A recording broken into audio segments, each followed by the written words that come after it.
Hi, I'm Anna Ruble. I'm Anna Peterson. And I'm Maddie Kuehn, and we are the Efficient Elephants.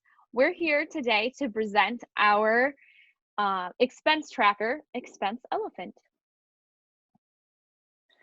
So like Maddie said, the purpose of our application is an expense tracker targeted specifically at new budgeters or recent college grads, basically anyone who needs to learn how to manage their money in an easy and in a safe way. And so our goal was to make them more educated consumers and spenders. So we also wanted our app to be a place for centralized data so a user can quickly, easily, and comprehensively track and manage their money. Secondly, we wanted to make sure that our data was easy to interpret. So based on a user's past history, they should easily be able to, at a glance, see what they're doing well and what they need to improve on. We also wanted to make sure our application was easy for our customers to consume, knowing that they are new to budgeting and expense tracking in general. We wanted to make sure that it was easy for them to understand the wide world of finance. So this is our development stack. We used a MERN stack, MongoDB, Express, React, and Node. We chose this because we wanted to use some new technologies and tools, and yeah. For hosting and CI technologies, we have all of our code in GitHub, push to GitHub, and then we deploy on Azure, and we use Travis CI to check our tests before deploying it so nothing breaks.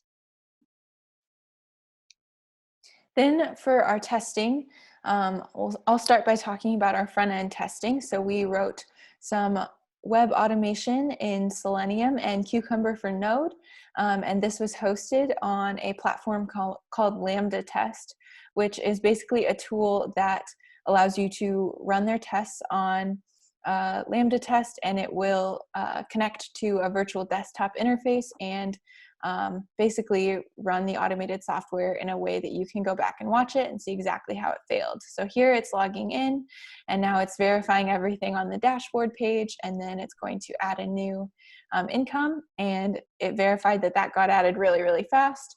And so we couldn't see that that was verified, but our tests did pass, and that was a good visual representation of that.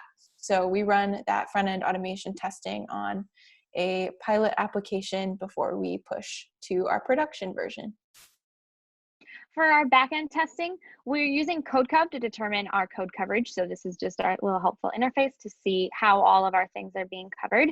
And then we're using Mocha as our framework and Chai as our assertion library. For our workflow, once we have a pull request on a branch, we make a request to push that into master, which is protected. And after Travis CI has run through and verified that there will be no breaking changes, we push it to our Azure website called Project 2020.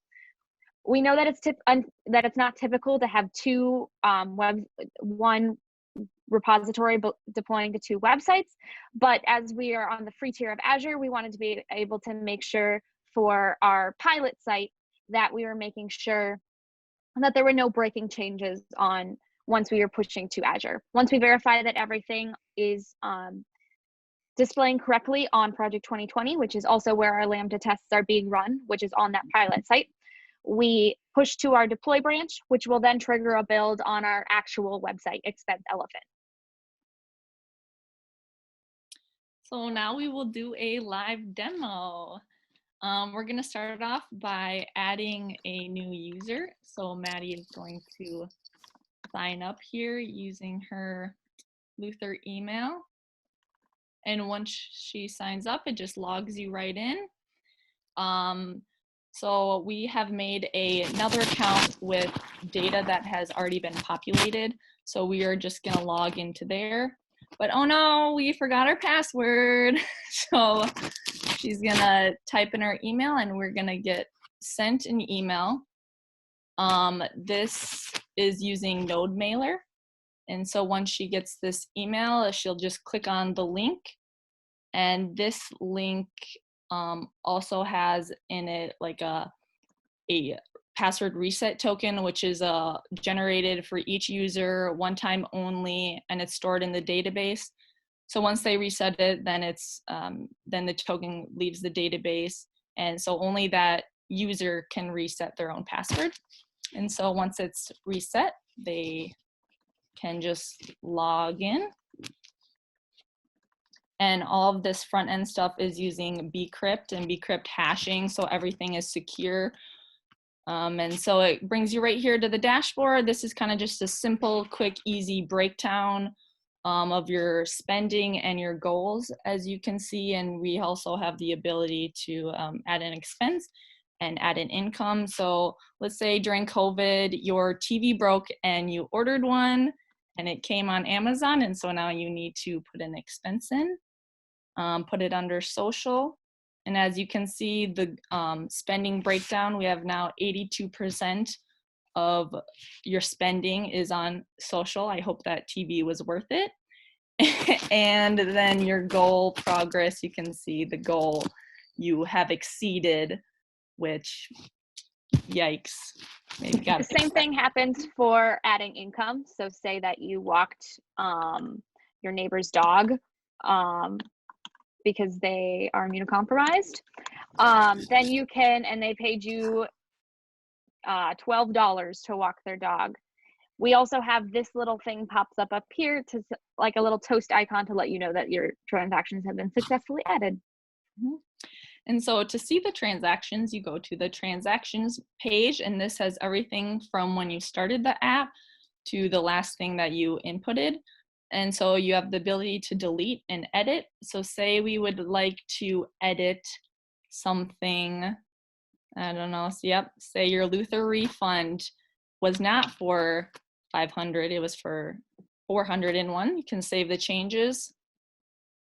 And everything automatically updates in transactions and on dashboard. So everything's real time. And next we can go into the goal page. As you saw, we had some goals set up. Let's go ahead and start by adding a new goal. And so let's add one for we already have a housing goal right now. So if we try and add a housing goal, it'll tell us that that goal already exists. So we need to just update that one instead. So instead of housing, let's go ahead and add one for miscellaneous for $50. And then we will save that, and that new goal will populate. Let's go ahead and also edit a goal. Maybe now that you moved out of your meal plan at school, now you need to spend more money on food. So let's go ahead and put that up to $200. And then as you can see, that slider is going to update in real time, recalculating your goal percentage.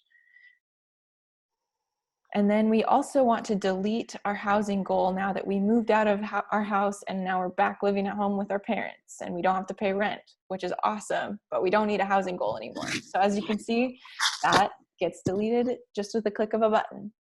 And so next we will head up to our history page, which this allows us to basically get a freeze frame version of our dashboard at any given month since we joined the application, seeing all of our transactions, seeing where we were with our goals at any given month.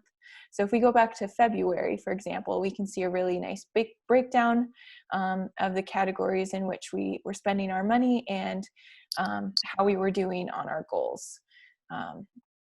And then we can also go back and look at any of those goals or any of those transactions that you made during that time.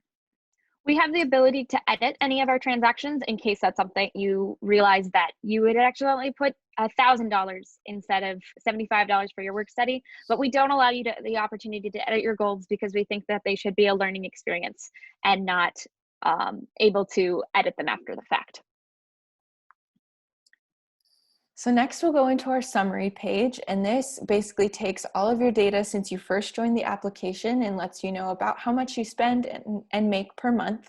And then it also gives you a nice overview on your goals. So if we look at our food goal, we've had this goal for 5 months. Regardless of how it's changed, we've met our goal 100% of the time.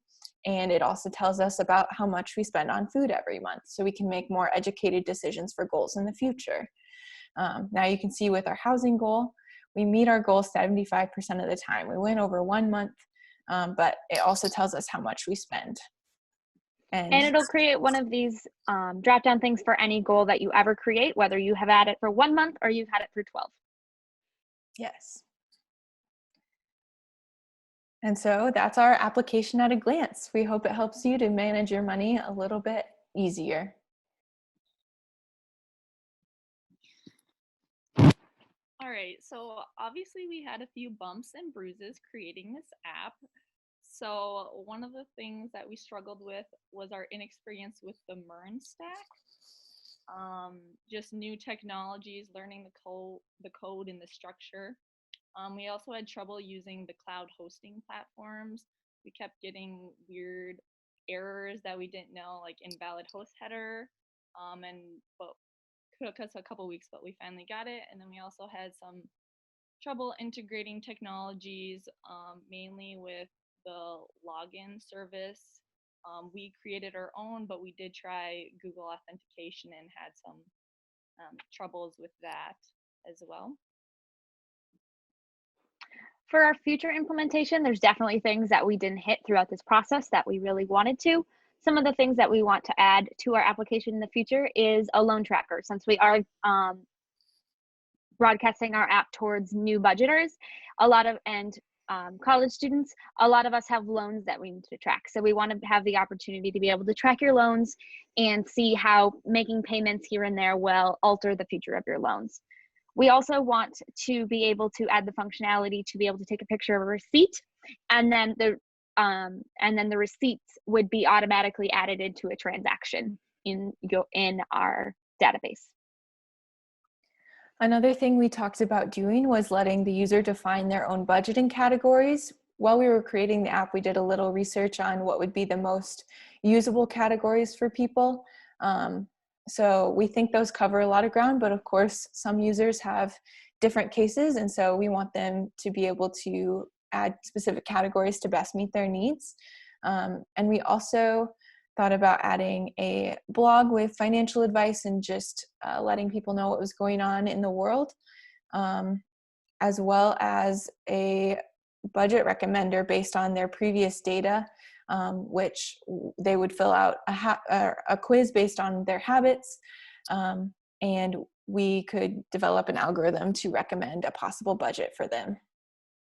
Finally, something that would be something that would be very easy to implement, we just didn't have the time to do so, would be a system to verify emails upon login.